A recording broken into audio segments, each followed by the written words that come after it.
وبركاته. نحمده ونصلي على رسوله الكريم. أما بعد فأعوذ بالله من الشيطان الرجيم. بسم الله الرحمن الرحيم. إنما يخشى الله من عباده العلماء. إن الله عزيز غفور. مسجد تو بنا دی شب بھر میں ایمان کی حرارت والوں نے. مسجد تو بنا دی شب بھر میں ایمان کی حرارت والوں نے.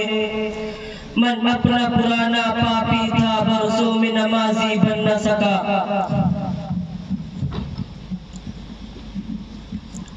محترم سامعین، معزز علماء کرام اور پردہ نشین میری ماں بہنوں، آج میں حضرات کے سامنے یہ بتانے کی کوشش کروں گا کہ طالب علم کسے کہتے ہیں، طالب علم کون ہوتا ہے، کس کو طالب علم کہا جاتا ہے. اس بات کو سمجھنے کی بھی ضرورت ہے، یاد رکھنے کی بھی ضرورت ہے اور آئندہ نسلوں تک پہنچانے کی بھی ضرورت ہے.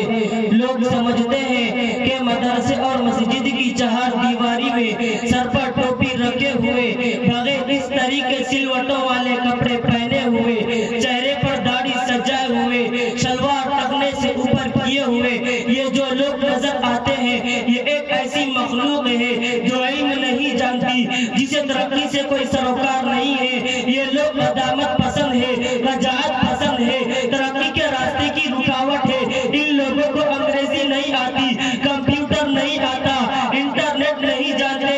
ایسے عشق مزاج لوگ ہیں کہ ٹی وی نہیں دیکھتے، وی سی آر کو نہیں دیکھتے. ایسے تاریخ ذیل لوگ ہیں، اپنی ماں کو، اپنی بہنوں کو، اپنی بیویوں کو، اپنی بیٹیوں کو بغیر کپڑے کے، بغیر برقعے کے بازار میں لے کر نہیں جاتے. اذان دینا ان کا کام، امامت کرنا ان کا کام، ان کی روڈ مسجد تک ہے. اس کے آگے ان کا دماغ کام نہیں کرتا، ان کی سوچ کام نہیں کرتی. یہ لوگ ترقی نہیں چاہتے، یہ ملک کو معاشی طور پر مضبوط ہونے نہیں دیتے.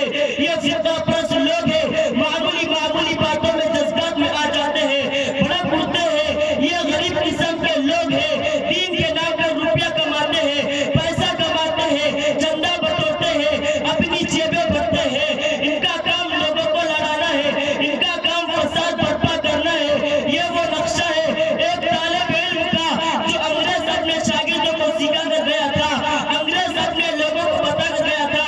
یہ طالب علم کی وہ شکل صورت ہے جو آج عام مسلمانوں کے ذہنوں میں بیٹھ چکی ہے. جسے کہا جائے کہ تم اپنے بچے کو مدرسے میں داخل کرا دو، وہ انکار کر دیتا ہے، کہتا ہے پہلے دنیا کی سمجھ آنے دو، دکان کی خبر ہونے دو، کاروبار کے علم سے آنے دو، تھوڑی بہت انگریزی سے سیکھ لے دو. میں کسی مدرسے میں بیچ کر عرضی معطل نہیں پڑھنا چاہتا، بیکار نہیں پڑھنا چاہتا. یہ وہ شکل تھی جو طالب علم کی انگریز نے بتائی، یہودیوں نے بتائی، دوسرے لوگوں نے بتائی، ہمارے مسلمانوں نے بھی اعتبار کر لیا. اس لیے آج اسکول والے، کالج والے، یونیورسٹی والے طلباء سے چڑھتے ہیں، ان کو دیکھ کر پریشان ہو جاتے ہیں، ان کی شکل و صورت دیکھ کر تعجب میں پڑ جاتے ہیں. اور اگر تمہیں طالب علم کی تاریخ دیکھنی ہے تو تمہیں تھوڑا سا سفر کرنا ہوگا، تمہیں مکے کی سنام وادی کی طرف جانا ہوگا. اس زمانے میں جب وہاں ایک شخص لا الہ الا اللہ محمد رسول اللہ کا اعلان کر چکا تھا، اسی وقت طالب علم میں پہلا مدرسہ بن چکا تھا.